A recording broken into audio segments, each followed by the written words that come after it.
میرا نام بابو یوسف بچن ہے اور میں ڈایوسس آف فیصل آباد میں خدمت کر رہا ہوں۔ میرے چینل مسیحی تعلیمات کو سبسکرائب کر کے، لائک کر کے اور شیئر کر کے آپ خود کو بھی، اپنی فیملی کو بھی، اپنے فرینڈز کو بھی اور اپنے ریلیٹیوز کو بھی اس خدمت میں شامل کریں۔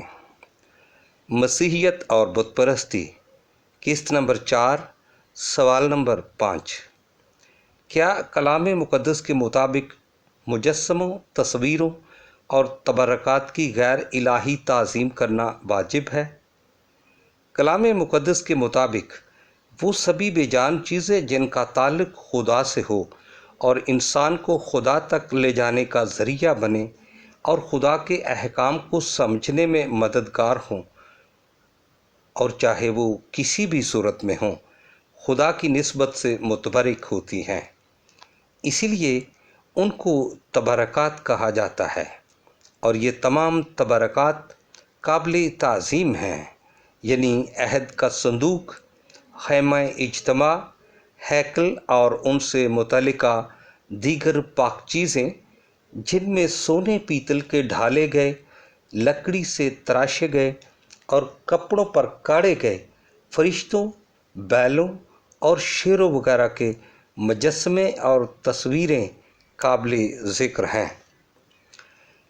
اسی طرح دیگر تبرکات جو مختلف زمانوں میں مختلف اوقات میں استعمال ہوتے تھے، جن میں مقدسین کی ہڈیاں، لباس، نشانات، یادگاریں اور ان کے استعمال ہونے والے پاک ظروف وغیرہ،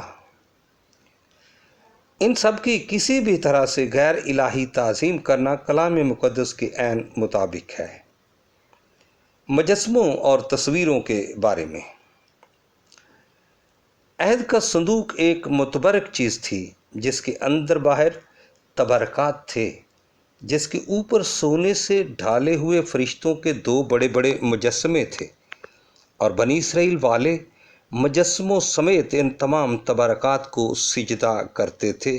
یوشع کی کتاب اس کا 7 باب 6 آیت۔ کاہن ان کے آگے بخور جلاتے تھے۔ خروج کی کتاب 30 باب 36 آیت۔ ان کو بڑے بڑے جلوسوں کی صورت میں لے جایا جاتا تھا۔ دوسرا سیموئیل اس کا 6 باب اور دوسرا مولوک اس کا 8 باب۔ اور ان کو گھروں میں رکھنے سے بے شمار برکات حاصل ہوتی تھیں۔ دوسرا سیموئیل اس کا 6 باب 12 آیت۔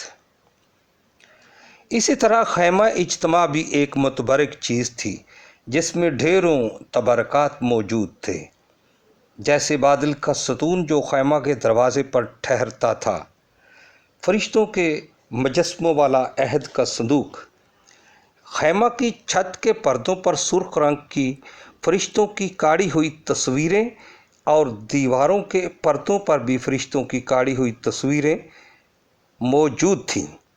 خروج 26 باب 31 آیت۔ پاک مقام اور پاک ترین مقام کے درمیانی پردہ پر فرشتوں کی قداور کاڑی ہوئی تصویریں تھیں۔ دوسرا اخبار 3 باب 7 آیت۔ دیواروں کے تختوں پر کندہ کی ہوئی فرشتوں کی تصویریں تھیں۔ خروج 26 باب اور 31 آیت۔ اور عبادات میں استعمال ہونے والے دیگر تبرکات شامل تھے۔ ان تبرکات سے بھرے خیمہ اجتماع کو بزرگ موسیٰ اور ہارون اوندھے منہ گر کر سجدہ کرتے تھے۔ عدد کی کتاب اس کا 20 باب 6 آیت۔ اور بنی اسرائیل خیمہ اور بادل کے ستون کو سجدہ کرتے تھے۔ خروج کی کتاب 33 باب 10 آیت۔ خیموں میں مجسموں والا عہد کا صندوق اور پاک ظروف ایسے تبرکات تھے جن کی بڑے بڑے جلوسوں میں شاہی انداز میں تعظیم کی جاتی تھی۔ پہلا مولوک اس کا 8 باب۔ اسی طرح ہیکل جو بے شمار تبرکات کا خزانہ تھی، جس میں فرشتوں کے مجسموں والا عہد کا صندوق تھا، جس میں پاک ترین مقام کے اندر دیواروں پر زیتونی لکڑی کے